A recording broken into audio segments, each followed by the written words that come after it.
everyone. Welcome back to another episode of the Divorce and Separation podcast. Today, we're going to be talking about pension sharing in divorce. This is a really important topic and one that's not very sexy, but that people really struggle with because it's treated differently in the UK than in France. So a lot of my French clients don't understand what pension sharing looks like. But in general, I think it's a topic that's not very well understood and that people don't necessarily see the value in the pension that they might be getting out of their spouse at the time of divorce. So to talk about this, I invited Lauren Roche, who is a partner at Stowe Family Law. She's an experienced family lawyer with an expertise in divorce, financial settlements, arrangements for children, and cohabitation matters. Lauren is committed to being constructive, realistic, and fair in the way she helps her clients navigate sometimes very difficult and overwhelming process. Thank you so much, Lauren, for coming today. Thanks, Chloe. Lovely to be here. Thank you. So, as I said, we're talking about pensions. Can you give us, I guess, the big strokes of how pensions tend to be treated during divorce in the UK? Absolutely. So there's three main avenues that we look at when we consider how a pension can be shared. So we can share a pension based on income. So we look to equalise pension income at the age of retirement. Mm-hmm. We can equalise on the basis of capital value. So what is the pound for pound value in each respective pot? Or we can look at offsetting to say, you can keep your pension, but in lieu of that, I will have X value of something else, whether that's the house, which is usually the case, or savings, investments, bonds, shares, whatever the case may be. So those are three broad areas that we can look at, each with their own values and drawbacks. And they're very much which one is the right one for you will depend on what it is that you want, what it is that you need, and what it is that your financial structure looks like on the ground. Okay, no, that makes a lot of sense. And so as a solicitor, you help people in making that decision. Would you be able to advise them on which option to choose? Yeah, so what we tend to do is pensions are notoriously complex and they usually fall in terms of the calculations and working out how each of these will impact somebody based on the pension provision that we've got is slightly outside of our expertise as solicitors. So how do we get around that? What we do is we have pension experts on divorce, or PODs, we shorten it to as lawyers. So PODs will come on board, they will look at all of these different options and they will give you monetary figures of what this sensibly means. They won't tell you what to do. That's what we do as lawyers. We can guide you, but they will give you those calculations so you have something to work from. You know what you're dealing with and you've got a starting point, because without that information, really you are kind of putting a finger to the wind and guessing. And pensions, that's the last thing you want to do is guess, because most of us are nowhere near qualified enough to do that. So once we've got our POD report back, what we tend to do is say, now's a great point to reach out to other experts. So perhaps you've got a financial advisor or there's a pension expert that could quantify this advice in a better way for you based on your financial planning wants and needs, and really kind of hammer down as to what that would look like on the ground based on what you want to do with your money and where your priorities lie in life. Yeah, that makes a lot of sense. And I think one of the tricky bits with pensions is that they continue to grow. So we're not necessarily looking at the current value. We really have to think about the long term. Absolutely, and it's one of those kind of assets that there's lots of question marks around. It's something that we don't know a vast amount about, so it's absolutely the right thing to do to speak to people who can help you, and they can look at what plans are best for you. Do you want something that's a little bit more high risk but with a higher return in the short term? Do you want something that's a little bit more stable? And they'll take into account things like your age, what your your view is on risk, how risky do you want to be with your money, and they will give you that advice. They will kind of suggest things that might work for you based on your short, medium and long-term financial plans. Yeah, that makes a lot of sense. And what are some of the common misconceptions that you see, in people who are discussing pension sharing? What are the things that they don't really fully understand? So one of the big ones is, it's theirs, I don't want to touch it. You are absolutely entitled to a share of your spouse's pension. So when you get married, I always kind of describe it in this vein. When you sign your marriage certificate, underneath, you're almost signing an invisible contract that says, whatever is mine, however I've come about it, now belongs to us jointly. And that includes your pensions. So it's absolutely something that people can and should explore. It's a really valuable asset, and one that, whilst you can't perhaps see in some circumstances the value of it immediately, you will see it in time to come, and it's important that option is explored. Another misconception about pensions is how they're valued and how the value is treated. So we often see yearly, quarterly statements that come through and give us projections to say, in so many years' time, this is what your fund is worth. So that figure, usually for purposes of divorce, is nowhere near what the figure is that we need for our calculations. The figure that we're looking for, and the kind of the nitty-gritty of it, if you like, is if I were to convert this pot into cash, pretend I could do that today, what does that look like? What does that number tell me? And that's usually, as I say, a lot less than what your projected figure will be in 5, 10, 20 years' time. So it's important that people consider that when they're looking at pension division, that you're using the right information to make your decisions as you move forward. Yeah, that's a very good point. I was actually going to ask you about, how do you go about assessing the value of the pension pot? Is that something that you require an expert to do, or do you use reports that come through the pension provider? Yeah, so absolutely. So the first protocol will always be to get one of these cash equivalent transfer values. So that is the real money terms, what is it worth today in cold hard cash. So that's step number one.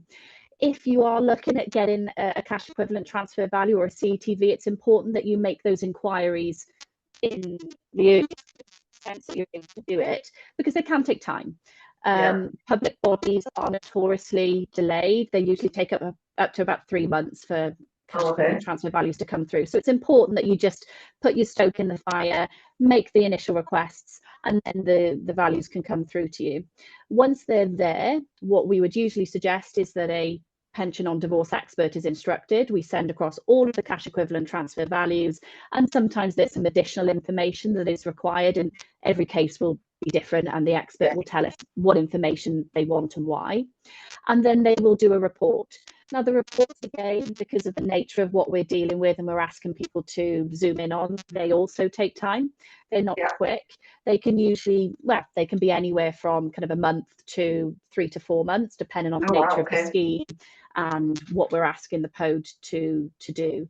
Costs naturally reflect that, and reports can be in the region of a few £1,000s. So it is a big expense, but what we need to always be aware of, it's an investment. It's an investment in your future. And while it's an outlay now, what you will get back, or what you hopefully will get back in time to come, will outweigh your outlay in the immediate term. Would you still bother doing that if it was a fairly small pension at the time of divorce? It's all kind of relative, and you need to take a view on that. If there's 2 relatively small pensions, then arguably, yes, you could look at dealing with them without a POD report. But as solicitors, if you had solicitors on board, we never give you that advice that the figures we were creating were the right ones. So there's always a commerciality element to it, that you need to be sensible. But if you don't have one of these reports, you've got to take on board that the figures that you've created, whilst they make sense to you in kind of simple terms and basic terms, what that means on the ground might not reflect what your intention is. I mean, in terms of how, so that, imagine one spouse is getting part of the other spouse's pension. When and how do they get access to that money? When does it get paid out?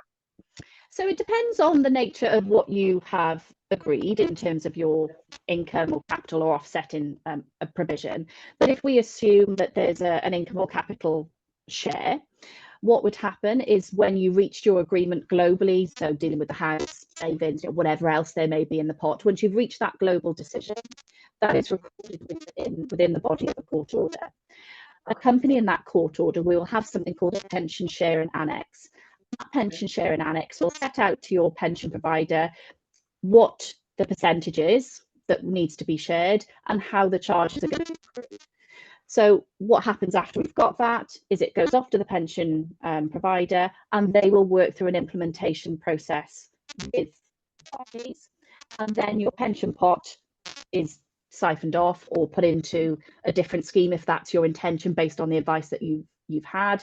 And depending on your age, will then impact whether you can draw from it immediately, or whether you might want to look at a tax-free lump sum or whatever the case may Okay. be.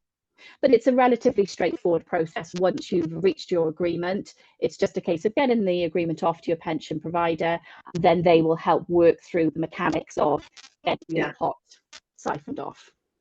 And that actually made me think of another question, which is, when what value do you use for the pension? Is it the pension that was accrued during the marriage, or does any future accrual also come into that split later on? So once you've reached your agreement in financial settlement on divorce, unfortunately, that is it. We achieve what's called a clean break. So a line in the sand, if you like. So it's only captured up until that time. Okay. But anything up to that, in theory, is available for grabs. Now, it's kind of moving into a fairly complex area of law as to whether we call it ring fence, so we siphon off parts of pensions. And that's often one of the things that people will say is, I didn't meet my husband or wife until much later on in life, and I have accrued the majority of my pension provision prior to meeting them. Why should I give them any of that? And that's a really kind of fair point. And as lawyers, we're not averse to the fact, we're also human beings. We get it. But the starting point when you look at division is that everything is available and up for grabs. And we need to look at reasons as to why we don't make that the case. It's a fairly complex argument to run, but it is possible in theory in particular circumstances. And those circumstances based around need.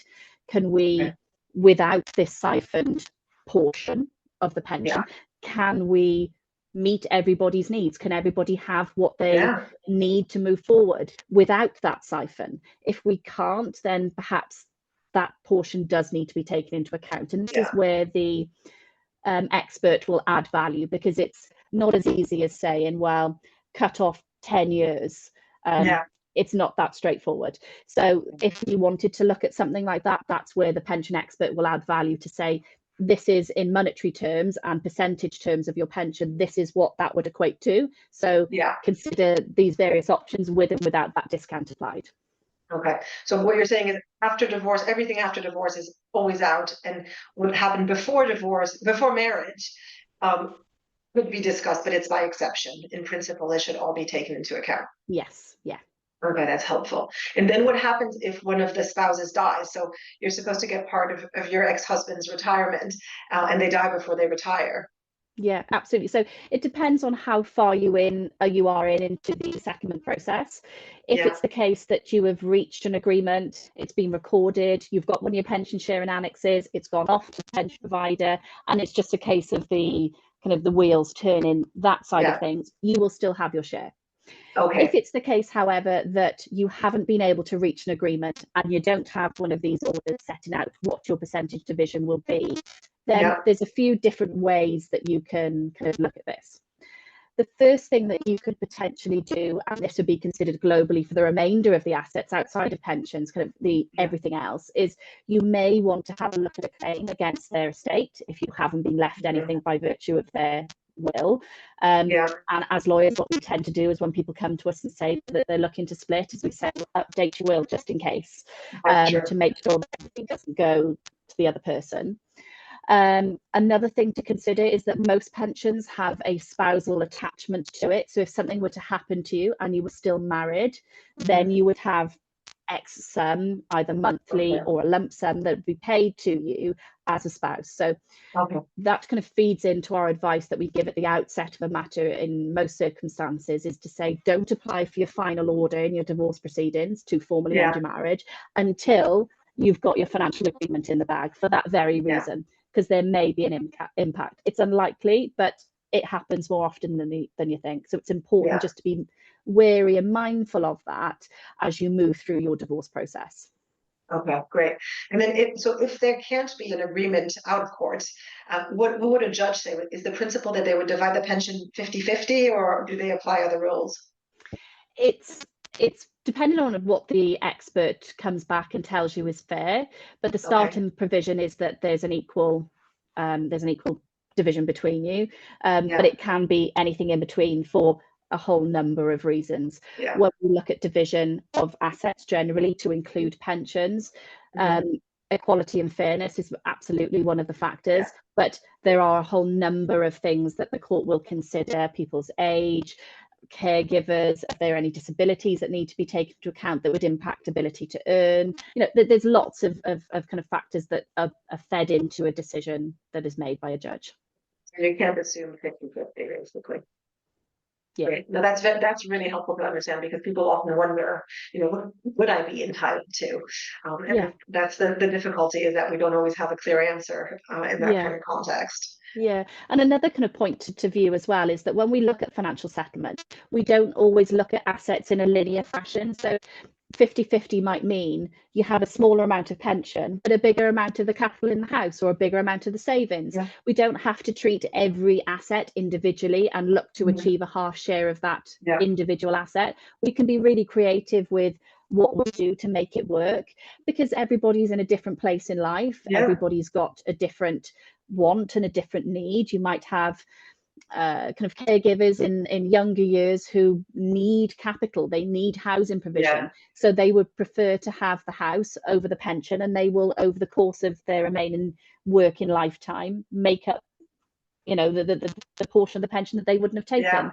Somebody later on in life, however, may say, I've got my house, my mortgage is paid, or near as damn it is paid off, and my priority now is income for the next number of years. So we can be creative as to how pensions sit into financial settlement globally. What you were saying at the beginning, right, that you can offset part of it with something. Absolutely. I definitely see that. Then a lot of my older clients, my grey divorce clients, if I can call them that, will have a very strong focus on pension, because they are starting to think about what their life's going to look like after retirement. Whereas, a 30-something divorcee will be much more focused on the short term and not worry as much. Yeah, absolutely. Even in both realms of the spectrum, it's so important to consider pensions. Although there is that immediate need in the 30-something category to have capital, you should never discount the value that pensions can and will bring in time.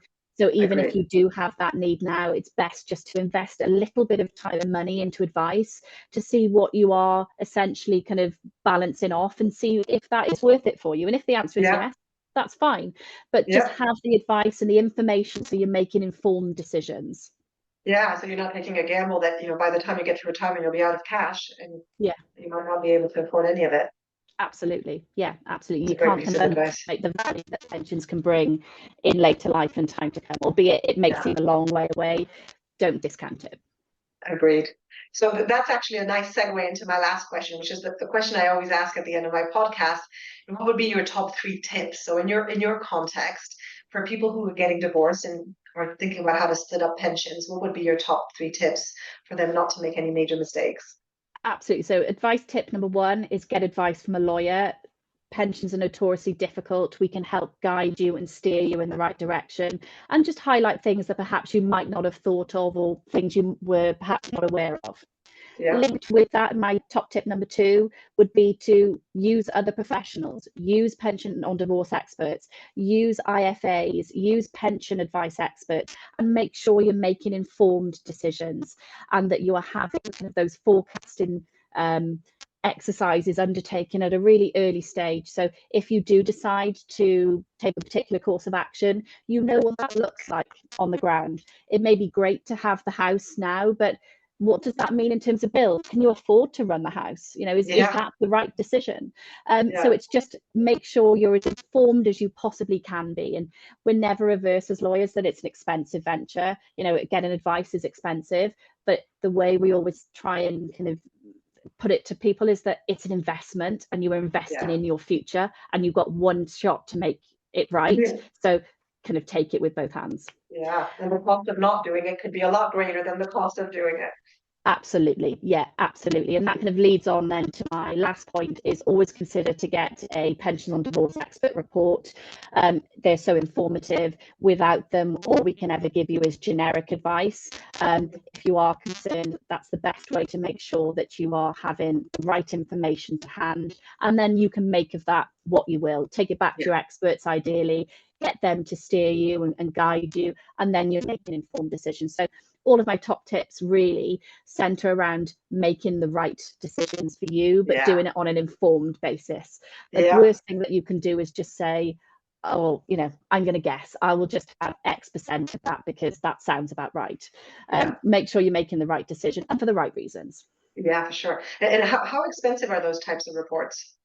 They can be a few £1,000s. There's different providers that offer kind of more comprehensive reports for a slightly higher fee, ones that will offer a lower fee, but then they want the lawyers to do a lot of the back work. So the cost is sometimes a little bit kind of skewed.